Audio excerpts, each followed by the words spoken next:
Welcome to Ensuring Connectivity, Society's Commitment to keep educating in uncertain times.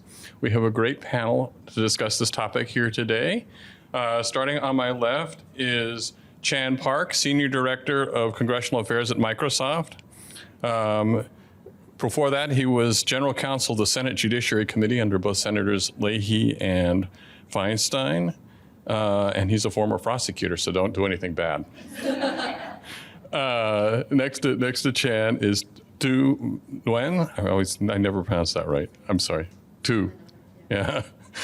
She's the executive director of OCA, the Organization of Chinese Americans. She's got a little background in marketing, and she's a graduate of Rice University in chemistry and sociology, which is quite the combination. I suspect somebody disappointed their parents by not becoming a doctor. And she's the daughter of Vietnamese refugees. So. And on my left, far left, is Christina Wiskowski. I'll get that right eventually. Christina is with Comcast, where she does community and communications around the Internet Essentials program, which is a fabulous program that I'm sure we'll hear more about, and long running. Thanks to Comcast. And she also worked for John Kerry when he was senator from Massachusetts. And she has the distinction of being a captain in the Air Force and having done 4 deployments to the Middle East. So thank you very much for all that. So, all right, so we will get going today. Unfortunately, our fourth panelist, Allister Chang, who's a member of the DC School Board, or State Board of Education, I guess that's the proper name for it in DC, was unable to join us today. So we'll have to do without Allister and his perspectives from an educator's perspective on what distance learning is, unless you want to sub in. It really is. Yeah, we were hoping for that, but but we don't have that today. So I think we'll just dive in, and I think, Tu, I'm going to start with you, and just for an overall community perspective on the APA, Asian Pacific Native Hawaiian community, on kind of the digital divide and sort of what we have learned and seen and learned through the pandemic, because the pandemic highlighted a lot of things. And of course, the Asian community, you look at the Census Bureau and you think that this is the most fabulously wired community of all, because it was like before pandemic, the census said 92% of Asian households were wired, but of course that masked a lot of things. So if you would maybe to give us a little bit of your perspective from the community. Yeah, I think what was on the news that was covered was a lot of students. You saw students who were sent home from colleges and universities that were shut down, their campuses shut down. And so what was in the news was a lot of like Black and Latino students you saw that were highlighted who weren't able to access internet. But what we didn't see were there were a lot of Asian Americans, Native Hawaiian Pacific Islanders, ANHPIs, who were also sent home from their schools. And they not only did not have internet access at home, but they didn't have devices. And so OCA, we have a network of chapters across the country. We also work with a lot of APAICS schools, that is Asian American, Native American, Pacific Islander serving institutions. So these are colleges and universities that enroll 40% or more undergraduate body of NHPIs, APAICS. So we reached out to our network of APAICS from across the country, including Hawaii, and learned that there were over like 500 students that didn't have devices like laptops to do their homework and schoolwork, or even, attend class over Zoom at home. And so we were scrambling to see how we can get folks connected, even libraries and community centers at the time, were everything was shut down, right? And so luckily OCA was able to get some funding, and we sent, from the Walmart Foundation, thankfully, we sent 120 laptops out to students in the suburbs of Boston, the suburbs of Seattle, Central Valley, California, and in Hawaii. But, that's only a drop in the bucket, right? So we really saw this need for devices from students as well as connectivity. Beyond the students, actually, which is the number one, the homework gaps, the the classroom gap was highlighted. The other thing was small businesses that were impacted by all these closures. We saw that there was a digital literacy gap, right? Because a lot of ANHPI's small businesses are owned by folks who are, not to like age myself or others, but like my parents' generation or my, aunt and uncles who are largely first generation immigrants or just older in general. And when they were figuring out how to keep their businesses afloat, they had to turn to their children to help them get their businesses online, participate in the delivery apps, online ordering systems, and they really depended on their children. And this caused not only just another burden on students who were trying to go through online schooling, but also to help their families and their small businesses. And so OCA is also now embarking on an effort to increase digital literacy amongst, our elder population and new immigrant population, because not only are there ANHPIs who are not connected, no devices, but if they have devices and internet, they don't necessarily know how to use the full extent and capacity of it, right? Like folks don't even know the full extent of things like Google Suite or all the free things that Microsoft Suite offers. Like there are so many tools out there that folks just don't know how to use and to the extent of it. And so there's a lot of education to be done as well. That seems like a great place for Christina to pick up. Christina, do you want to talk a little bit about kind of access and both services and devices and what sort of has been done and what sort of has been accomplished and where it's to go? Absolutely. So, as Tu said, the pandemic really shined a spotlight on the problem, on the nature of the problem, that even those of us who've been in the industry, I think were a little bit surprised by some of what we saw when we really realized the full extent of who wasn't connected and how disconnected they were. I'm really proud of how Comcast responded. We jumped right into action, and there were a few things we did right off the bat, like within days. We hadn't even been sent home from work yet, and we were instituting some of these things, opening up our public Wi-Fi hotspots to all people, non-customers alike.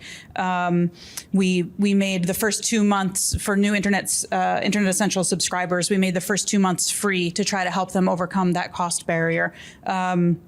We suspended disconnects for non-payment so that we could keep people connected because we knew the urgency of what was happening.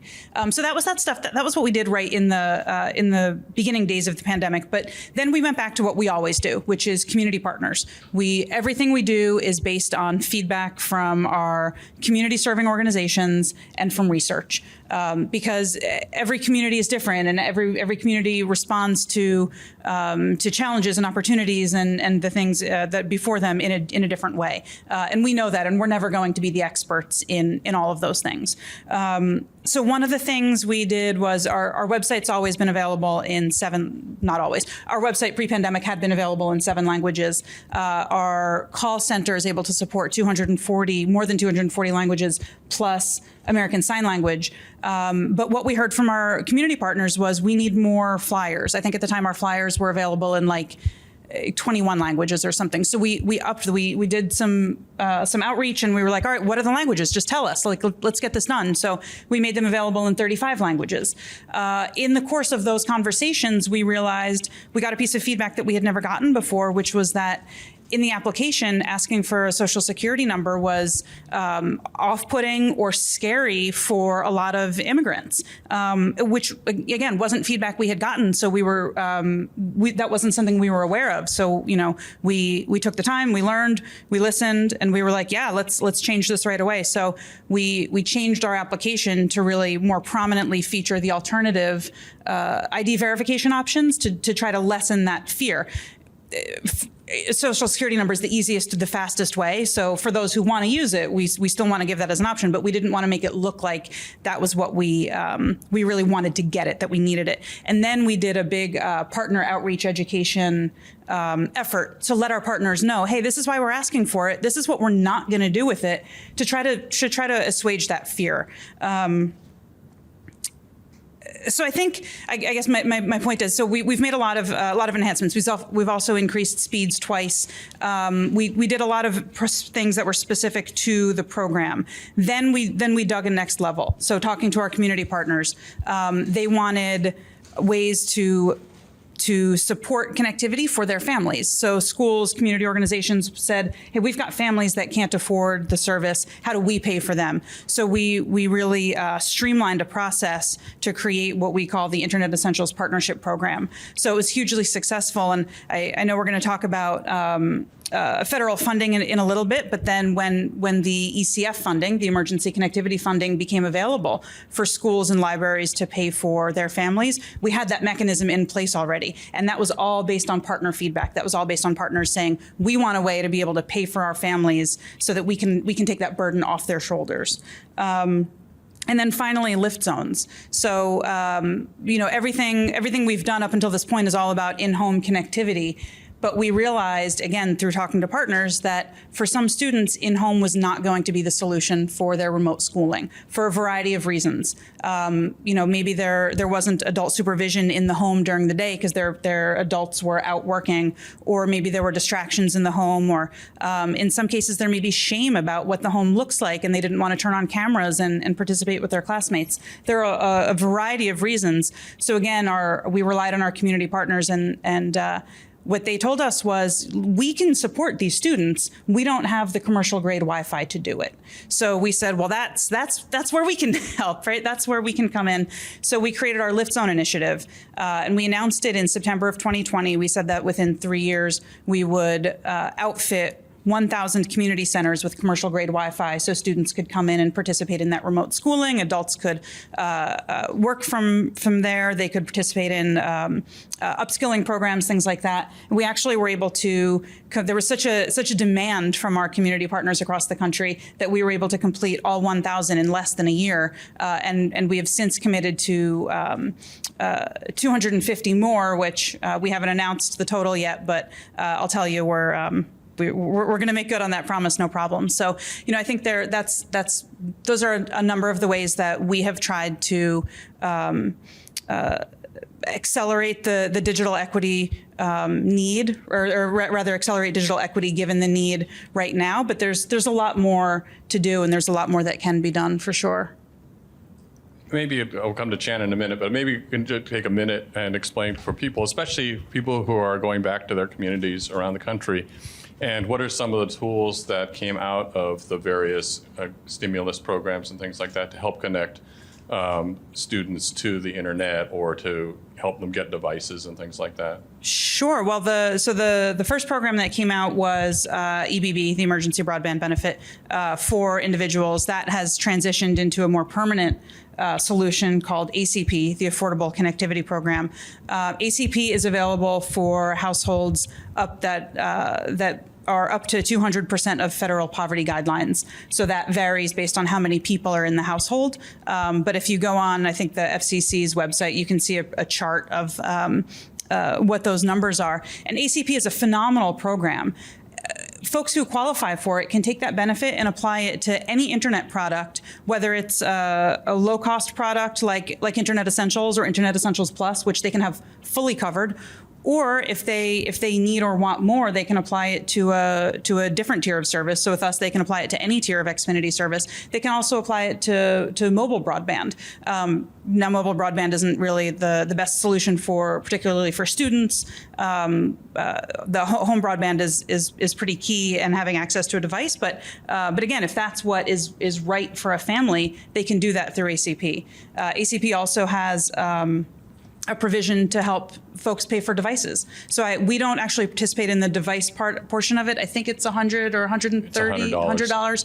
Thank you. So they can get up to $100 to pay for a new device, which again, to Tu's point, a lot of folks didn't have access to those devices. They may have been using them at their school or at their work location, and when they got sent home, they were kind of out of luck. So that's a big important thing with our program. So we don't participate in that. We are actively trying to figure out a way to do it, because we do offer Internet Essentials customers the ability to purchase a heavily discounted laptop for $150. So that was already something that we had in place, sort of longstanding. But we like to think that that maybe we had a model that ACP followed a little bit. But and then there's of course as I mentioned, the Emergency Connectivity Fund, which is still out there for school districts and libraries to pay for their families and their staff to have connections in home. So there's some great opportunities there, and then there's additional funding coming out now for states and municipalities and community organizations to pay for adoption efforts. So that's really the key now, right? We've connected all the people who were the easy ones that said, "Hey, I need help," and they got connected.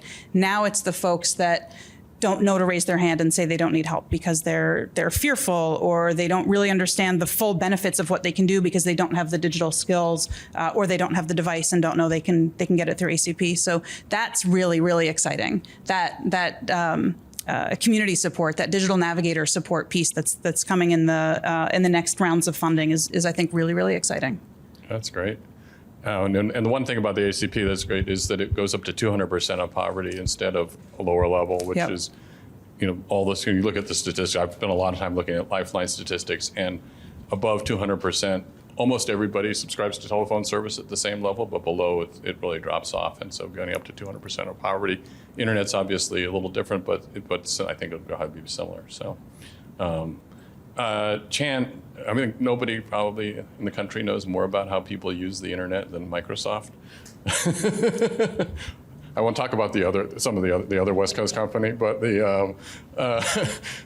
maybe you could help us shed a little light on sort of what is Microsoft seeing out there in terms of both deployment and also usage and adoption, and what are some of the things that create barriers to people signing up for the internet? I mean, we all take it.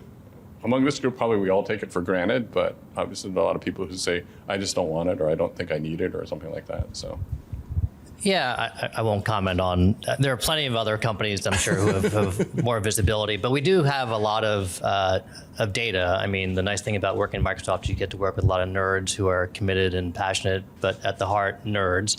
And data is a really key component of this. One of the things that we've been working on is trying to look at the various barriers. I mean, I think to Tu's point, it's not just about availability, and certainly affordability is a big piece, but the devices are really a key factor in all that. The ability to use a device on your own and not necessarily share it with a family member or somebody else, and not just have it be on a 6 or 7 or 8 inch screen. And then digital literacy is another big barrier that we're seeing as well, particularly in the API community when it comes to the language barriers as well. And I think that that's something that we're seeing.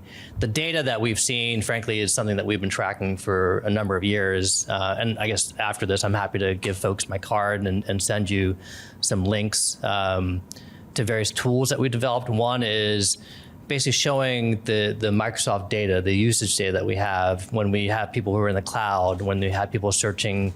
It's all de-identified, it's all anonymous, but it shows, frankly, the usage and whether or not families and households do have the speeds that folks claim that they have. And what we found is there's a real big disparity between, and it's getting better. The FCC, to their credit, has worked with us. We're working with NTIA. We're trying to get better maps out there. But I know Tu and I have talked about the mapping piece and how oftentimes what you see on a map is saying, 90 to 99% of the people here in this particular area have access to broadband. Well, that may or may not be the case. And what we actually see is when you look at the usage data, there's a real disparity where maybe it's 25% or 10% or sometimes as low as 5% of people in that area actually use the internet at broadband speed. So there's a real disparity, a real problem, I think, when it comes to collecting and then analyzing data in a really accurate way. Again, to their credit, the FCC, I think, and the NTIA are getting much better. They're pulling in a lot of data sets, including our data. UCLA has speed test data. And it's going to be really important, I think, to make sure that data is accurate, those maps are accurate, because, and again, I know we're all here in DC, we're all here partly because of the advocacy work you're doing. Ultimately, a lot of the funding that goes out to states, ultimately a lot of the funding that goes out from states on broadband will be tied to those maps, will be tied to that data. And so it's imperative, just in the same way that we were all very concerned about the census and the ways in which the census would track the actual on the ground data when it comes to the Asian American Pacific Islander communities and do it accurately. The same thing goes when it comes to broadband, to make sure that we have an accurate sense of that, because otherwise getting the resources out there in a really effective way on devices, on affordability, on digital literacy won't really happen the way we need it to really address the needs of our community. So I think those are some key things. I will say one thing just for folks to keep in mind is part of the infrastructure bill was a Digital Equity Act that Senator Murray championed, and we were strong supporters, worked with her very closely on that, worked with her staff. We were very happy. I think it's $2.75 billion, a couple different pots of money, competitive grants, as well as formula grants. But the key thing is that it's really supposed to get states to put out digital equity plans and also work with different groups, nonprofits or other entities to put out digital equity projects as well.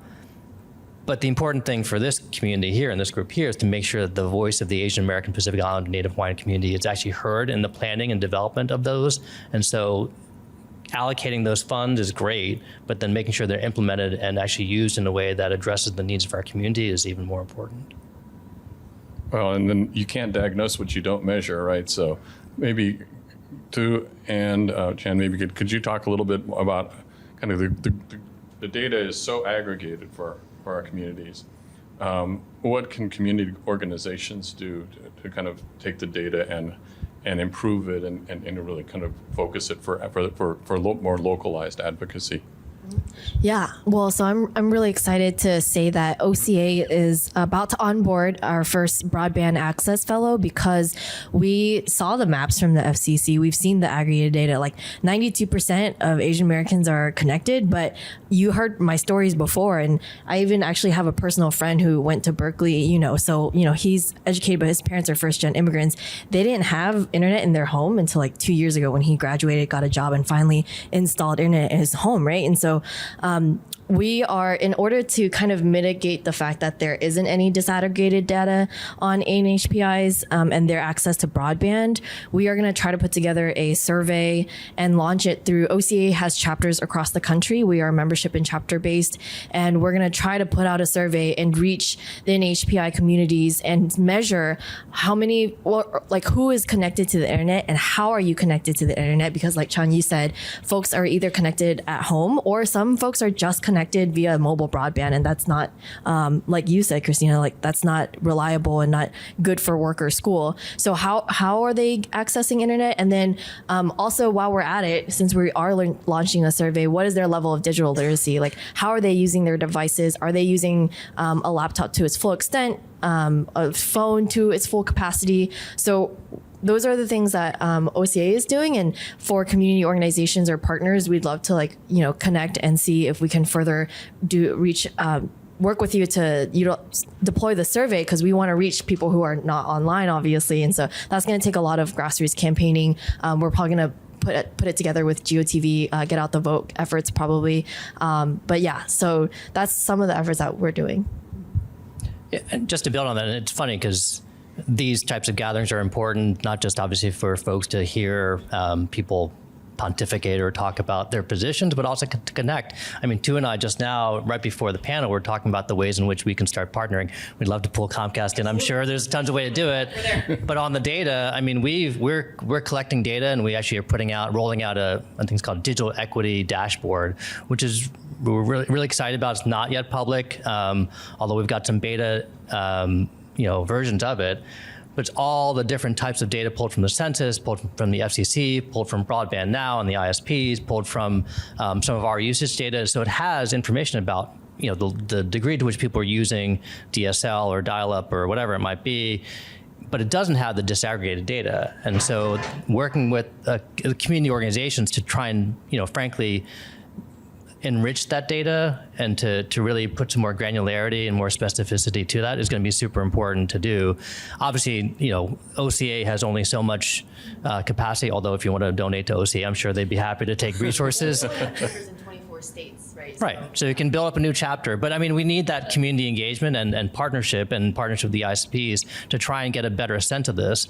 And part of the reason why we don't have as good of data as we would like is sometimes the language barrier, right? I mean, the survey that Tu was talking about, I think, was in English only English-speaking only Asian Americans were surveyed, right? And so that's obviously cutting out a huge population of our community. And so trying to make sure that the data we're collecting is all collected in a way that really is accurate is going to be incredibly important. But then I think once we see that, then I think we'll see that where the gaps are when it comes to digital literacy, where the gaps are when it comes to devices as well, and frankly, more important, what we can be doing in the years to come. Because I think we'll all agree that we all jumped to it when it came to the crisis moment of the pandemic of the past couple of years. We all did what we could from a company perspective, from an organizational perspective, from teachers, from individuals. But the question is, what do we do going forward? Because it's all well and good to try and put the Band-Aids in place, but what can we be doing to put the plans in place now so that we're not in the same horrible position where you have one iPhone being used by a family of 5, which only have like very, very bad connection, and they're trying to work from home as well as 3 kids in different grades all working together in the same room. I think that's not a tenable situation. We need to do the planning now to make sure we address that going forward. So I'll ask the question to all three of you, see if you have any perspectives on this. But the question I was going to ask Allister, which is sort of like, it's all well and good to get the family connected and to get them on the devices, but what other things need to happen to make the educational environment really work? And we heard a lot of kind of horror stories during the pandemic of kids not turning their stuff on, or just people checking out. And if distance learning or telelearning is going to become at least part of the package as we go forward, what are there other things that need to be done to kind of to build out the whole environment? Oh, I can get started. I'm going to talk about not like inside the home in terms of like digital learning, because remote work also is kind of here to stay, right? But beyond that, though, I wanted to talk a little bit about infrastructure, because a lot of ANHPI communities live in low-income housing in neighborhoods that are literally not able to upgrade like the infrastructure to have like fiber cables or 5G installs. And so as all of the provider companies right now are pushing for 5G networks, fiber networks, and the infrastructure bill provides a lot of money for this, like there's a barrier of like some buildings are like not able to take certain services. And so this is not really in my wheelhouse, but it's a problem that I hear from our OCA members and constituents is like my I literally can't access good enough Wi-Fi because my building is not able to have that. And so it's an issue that honestly I'll turn to the government and the companies for that. Yeah.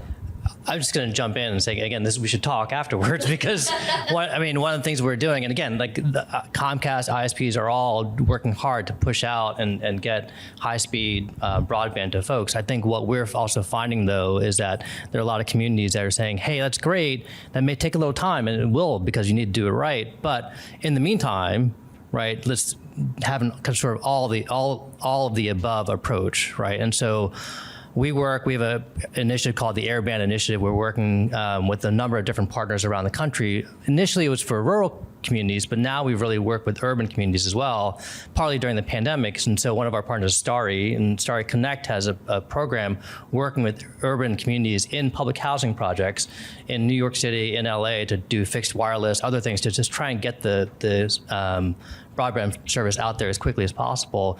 Again, not saying that it's always going to be, the exact replacement or identical to, other services, but in this moment now to try and get people connected as quickly as possible, because frankly, we are still in the middle of a pandemic, and because there is going to be this hybrid, both work as well as hybrid school environment that's going to persist for a while. So trying to get that out as quickly as possible is something that we're seeing.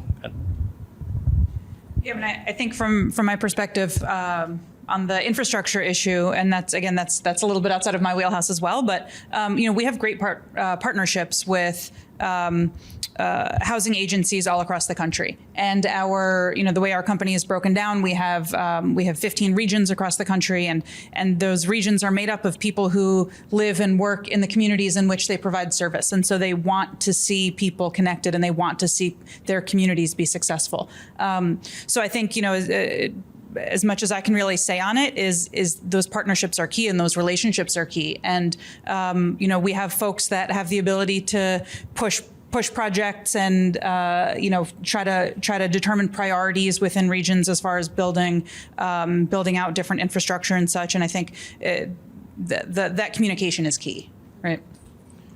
All right, I'm going to just jump in one more because we OCA members, our members range from high school students to like retiree age. And so a lot of our members are students and educators as well. And also what we're hearing is that educators themselves are not well equipped to do like digital classrooms, right? I know you can chime in, right? So like, I mean, I have a little sister who was in high school during the pandemic and she, our parents kept her home and she was like, yeah, but my teacher is not able, like she wasn't blaming the teacher, but the teacher was not able to educate, like give her the lesson plan as well online. And so not only should we be looking into the home to make sure students are well prepared for digital learning, but that teachers are well equipped for digital educating. Yeah. So we have Allister. Hey, Allister, come on in. So, thank you. Yeah. Welcome up. Thank you. Nice to meet you all. It looks like you biked.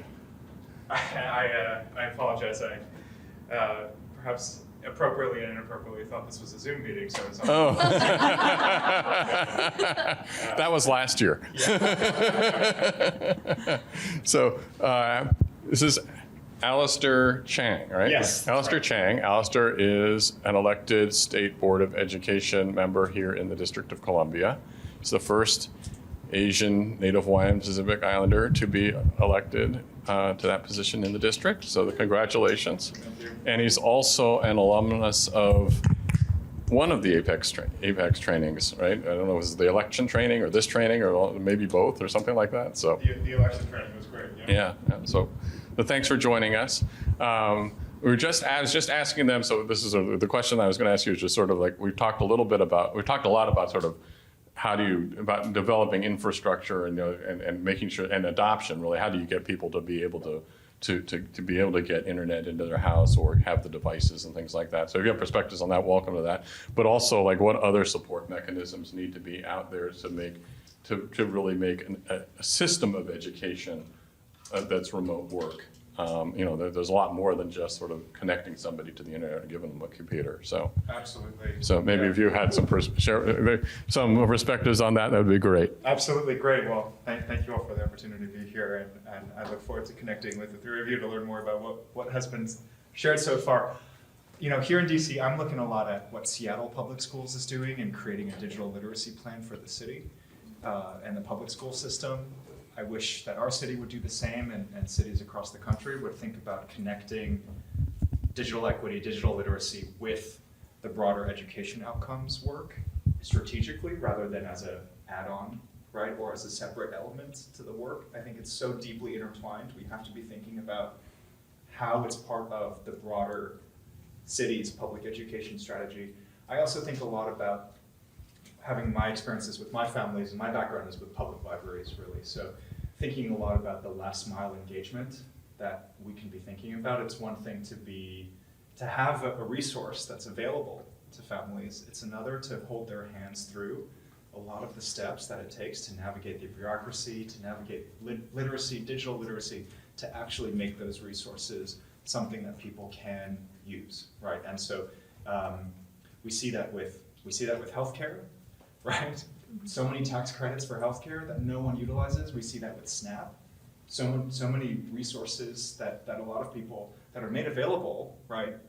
In a similar way that the Digital Equity Act has made resources available, that the populations that we target with those resources at the policy level never ever reach, because that last mile step is so difficult. So I'm glad to see that the Digital Equity Act does have that line around engaging anchor institutions, right? I think our question is, how do we actually do that in a way that is really effective and efficient? Great. So why don't we see if we have questions from the audience to start with? Anybody have any questions? Can I just jump in real quick? Sure, Since go we're ahead. jumping questions, give you time to think of some really good questions. But just to add on to what Allister was saying, we're obviously talking. We have been talking in sort of the framing of education, thinking K-12 education in some ways, but I think we also need to think about digital equity as it extends beyond that. Certainly when it comes to higher education, obviously, but it's not just higher education. I mean, what we're seeing a lot of is digital equity cuts across when it comes to also skilling, and when it comes to, frankly, people trying to get the digital literacy skills that they need to go out into the workforce, whether they're going to go to a 2-year community college or go right to an apprenticeship, go vocational, whatever it might be. Everything is tied in. So I think there is a real benefit and a need to make sure that the digital equity skills or digital equity framework that we're talking about in the K-12 extends beyond that. And so we're working with LinkedIn, which is one of our partner companies, to try and make sure that we're pushing out the community skilling initiatives. But there's a real gap. I mean, we'll acknowledge and admit there's a real gap there too when it comes to the Asian American, Pacific Islander, Native Hawaiian community of really identifying, because there's going to be the same sort of model minority stereotype myth, like, oh, the Asian American community doesn't really need that. And that's not true. And part of it because we don't have the data in terms of where people are, what places they might be, in their career trajectory and educational trajectory to figure out where the gaps need to be filled. So I just want to add that into the conversation when it comes to not just thinking beyond, obviously, the important K-12 context, but looking forward post-pandemic, how we also address those skilling needs too. So any questions? Anybody have any questions? Here, I'm going to give you the mic. Ava Chow, representative from California Teacher Association. I teach high school biology. And recently on the news on NPR, they were talking about in California net neutrality, proponents against net neutrality finally backed off, and that it was good for the public. And I wonder how the rest of the country is going to be dealing with net neutrality within their own states, since California is sometimes I think we're a unicorn. Anybody want to take that? I think it's going to be very interesting to see how everybody reacts. I mean, California has set a standard for the country in a whole bunch of different areas. The most stringent privacy law in the country is California's, for example. And I think probably all the companies that are here have been struggling with how to deal with that. I know my clients struggle with how to deal with that. I think the same is going to be true with with California's net neutrality law. I think one of the things with net neutrality is it means a lot of different things to a lot of different people, and some of the things that people say, probably aren't things that are going to happen, and some of the things, people, you can just gotta sort of see how it all works. We've been fortunate to have an internet environment. From my perspective, we've been fortunate to have an internet environment that has generally worked pretty well. So, I mean, sometimes people say, well, that's a reason why you should have net neutrality, because you should keep it that way. And the other thing they'll say, there's a reason why you shouldn't have net neutrality, because it's working just fine. So you can pick whichever one of those you personally like. But I mean, I think that California, as this develops, California is going to set a regulatory standard for the country, because you can't have the internet that serves just one part of the country. And the same is true. I mean, we're seeing that, unfortunately, from the other perspective on things like the Texas law that would regulate social media, right? Exactly, that's what I was trying to think of, the social media content moderation, where Texas is saying, at least if you look at it, you can't do content moderation. Well, I don't think we want to have a profanity, hate speech, everything else laced internet either, right? I mean, so there's these questions about sort of what the states are going to be in different ways, in tension with one another. I think going to be kind of setting a kind of a pattern. And a small state, it might just get disregarded, but it's hard to disregard a California or a Texas. So I guess the one thing, I'm not a net neutrality expert and will never be, but I guess what I would say is as we've seen when it comes to the education context and the need for high-speed internet and broadband, right? It's in every context now, whether it's telehealth or our work environment, whatever it might be, more and more, everybody, frankly, has really started to see the importance of high-speed internet, of, being connected. And so I think it's if anything, it's a function of, you'll see the everyday citizen getting far more engaged in these policy debates that only the tech wonks and telecom wonks kind of got engaged with net neutrality. So, I think that there is going to be perhaps a shift when it comes to more and more people really engaging on these issues, whether it's content moderation or net neutrality or privacy laws, whatever it might be. People who see, who are living more and more online as we go forward, but then also seeing the importance of and the intersection of these policy debates with their everyday lives. Also add to that digital redlining. I heard that recently from a couple of OCA members and constituents. I was like, you're not in DC and you're asking me about digital redlining. So that's definitely, another issue that folks are talking, because now we're becoming a digital world and access to internet is becoming like a need and not like a want anymore. Yeah. And hopefully that's what some of the maps will be able to show us. Like where is stuff actually available? Other questions? I wanted to lift a couple things as you asked about the impacts, and I think the panelists did a fantastic job about like the high density housing. You could have in a device, but if you have 5 kids and they don't want to show their screen, that's an issue. One of the things that I encountered just as you mentioned pedagogy, or the ability of the teachers. So that was a big issue, is just the content, like getting the languages. We have a lot of programming, there's this proliferation of like for-profit curriculum online now, not all of it great, and a lot of it not in the right languages for people to access. So that was a huge issue. Things for our particular community, ESL is really hard to do online when you really rely on body language and facial expressions and things. So that's a really big consideration of pedagogy that, we're not schooled in that when we go to teacher school because we weren't anticipating a pandemic.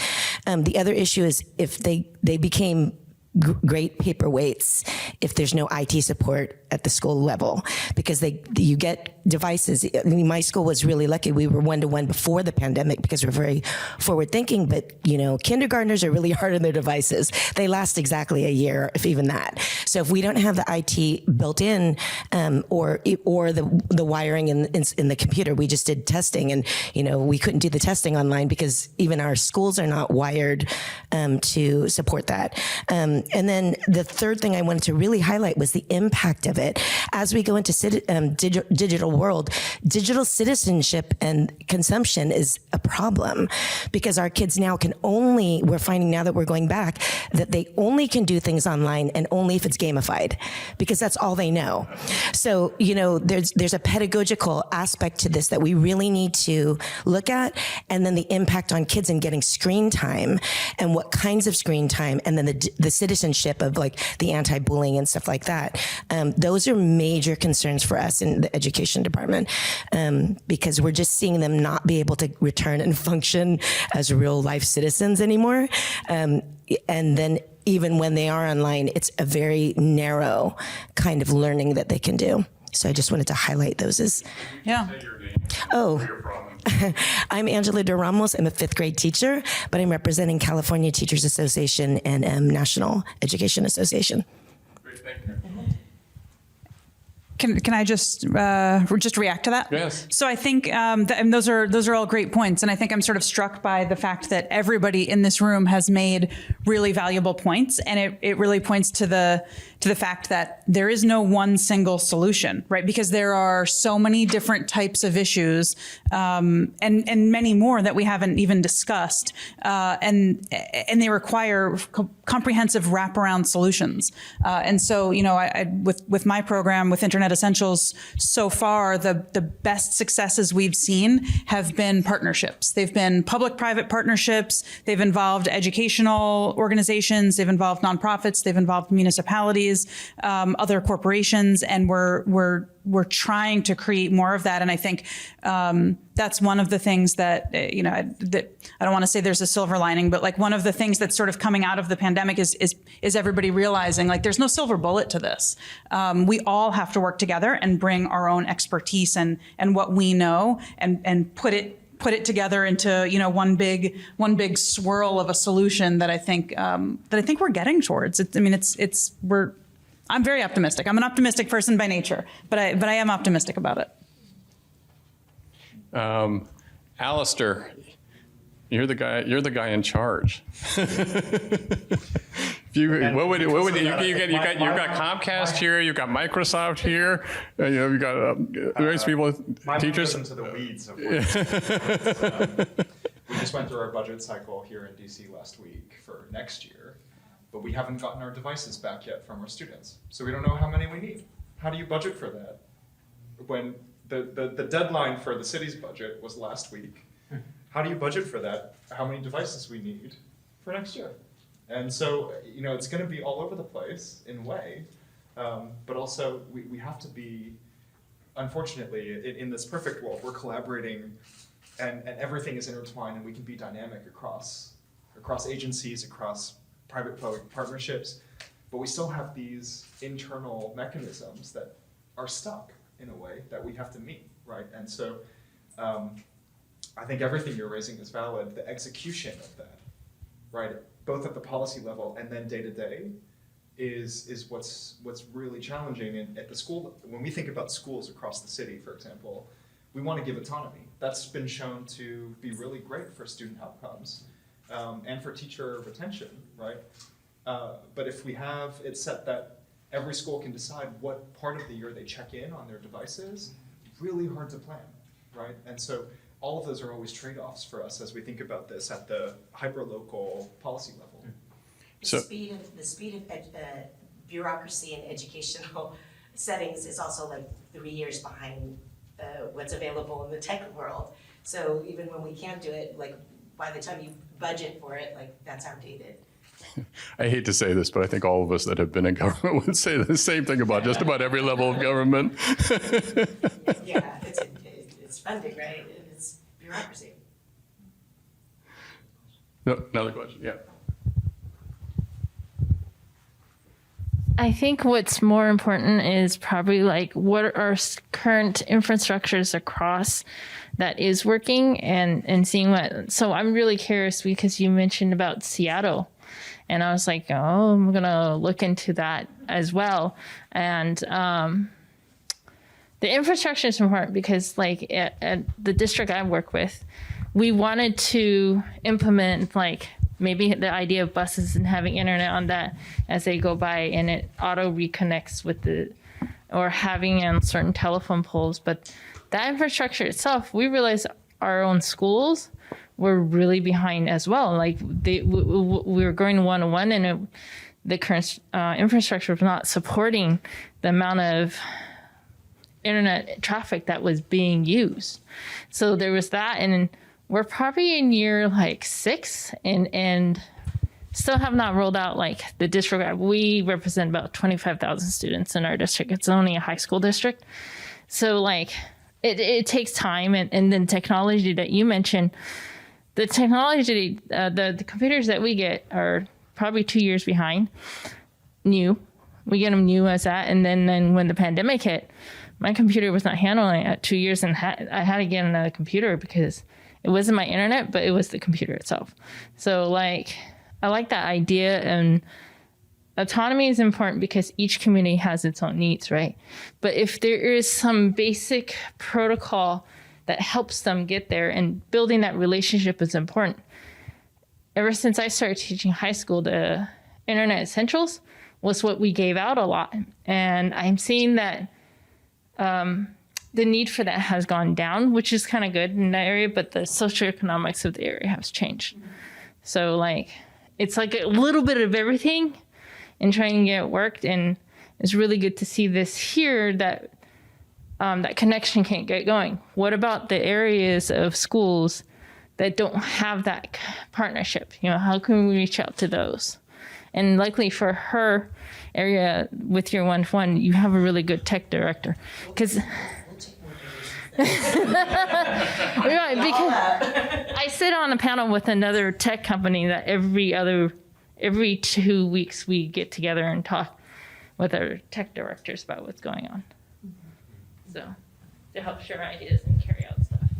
Can I just add on to what was being said? And I think those are all great points, just in terms of learning from other jurisdictions. We are obviously close to Seattle and know the digital equity kind of component there. One of the things that we worked on with and I wrote it down because I always forget the name, NDIA, National Digital Inclusion Alliance, was developing a state digital equity scorecard. So it's basically a dashboard where you can go state by state and look at what they've got in each state and sort of, not score them, but like see what resources they've got. Do they have a plan in place? Do they have, apprenticeships? Do they have, different ways to assess and approach digital equity? It's a resource. I'm happy to share that. It's publicly available on the NDIA website. They're the ones who house it. We helped with the data and building it out and collecting it. But it's basically a way, again, to try and go and see not just how your state is doing, but more importantly, I think, go and see what other states are doing. And it's got links to different resources so you can see the ways in which they're trying to cut out. It may not be right for your local jurisdiction, but at least getting different ideas from different jurisdictions about how they're trying to approach this is something we thought was of benefit. 10 minutes left.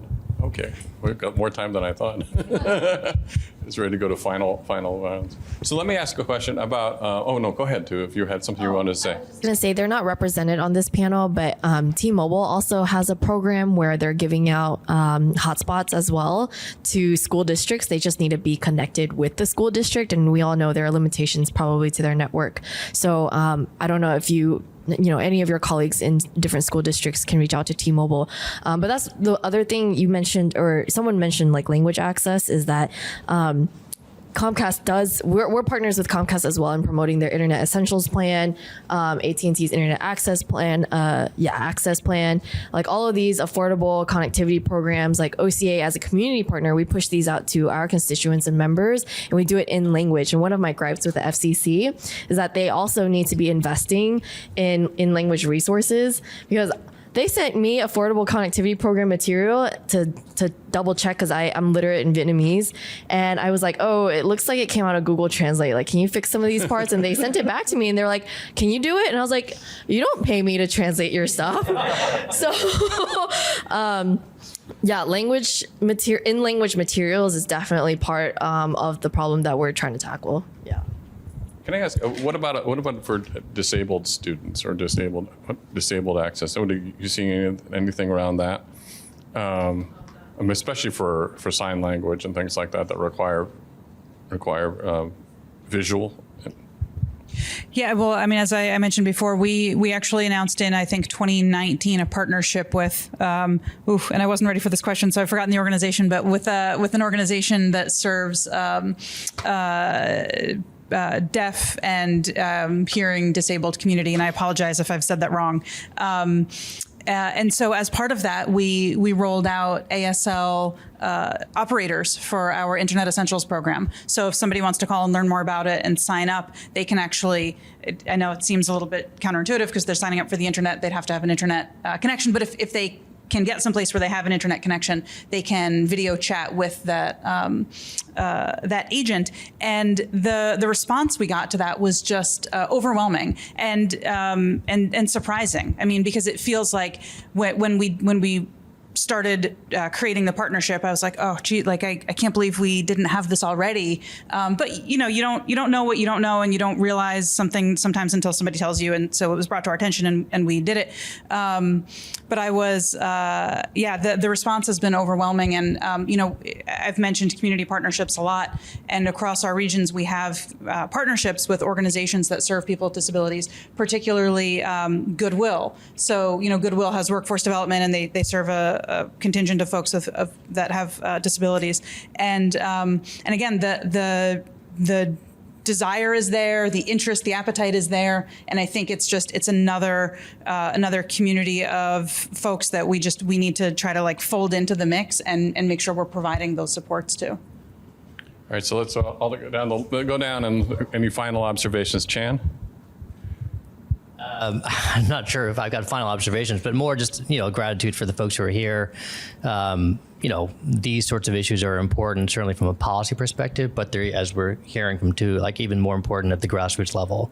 So to the extent that there can be, exchange of data, exchange of information, folks in the community, frankly, helping policymakers, helping the folks at the state and local level, understand what's really happening on the ground. I think that's going to make the most difference, because folks who are, parents, who are teachers, talking to their, Board of Education folks, talking to the state legislators, helping them to understand what digital equity really means, and in seeing how that actually in practice should change what folks have been doing over the past couple of years, I think is going to make the most difference. Two. Yeah, I think there's just such a big need for folks working on digital equity on the community side, like who are ANHPI. We have clearly, you see on this panel and also our colleagues, a lot of ANHPI folks working on digital equity, technology policy in corporate America, in government, but we need representation on the community side. So like I mentioned, a broadband access fellow, it was so hard to find someone to hire. So just encourage, I don't know, if any folks are out there interested in pursuing community work in tech and telecoms, would love to talk to those folks. There are a lot of really successful emerging public-private partnerships that are doing really cool things. So I would say like nobody has to figure it out from scratch on their own. We can all learn from each other and take best practices and apply them here. And then what's that team doing and apply that there. So, look at what's happening. So there's Detroit 313, there's Philadelphia Connected, there's Chicago Connected. There are cities across this country are doing some really cool, innovative things. So I would say, like, let's all learn from it, and don't be shy. Don't be shy if your city or your region doesn't have something like that. Start making phone calls and rally the troops and try to put that plan together where you need it. Allister? And my last point is someone had said moving at the speed of institutions, right? And I actually, the way that I've been thinking about it recently is moving at the speed of trust. What we saw in DC was that a lot of the inequities that we see in digital equity are because people don't trust the resource that's put out to them. Am I going to be stuck on this plan? Do I have to pay later, right? All of those questions are unanswered. So even if people, and a lot of my families know that something is available to them, don't trust whatever the company is or our city government enough to actually buy into it. How do we rebuild that trust? Because without that, none of the advertisements, none of the outreach is actually gonna land, right? So that's the baseline for me. Great. Well, thank you to our panel. Please join me in thanking our panel, and thank you to the audience people that shared their perspectives as well.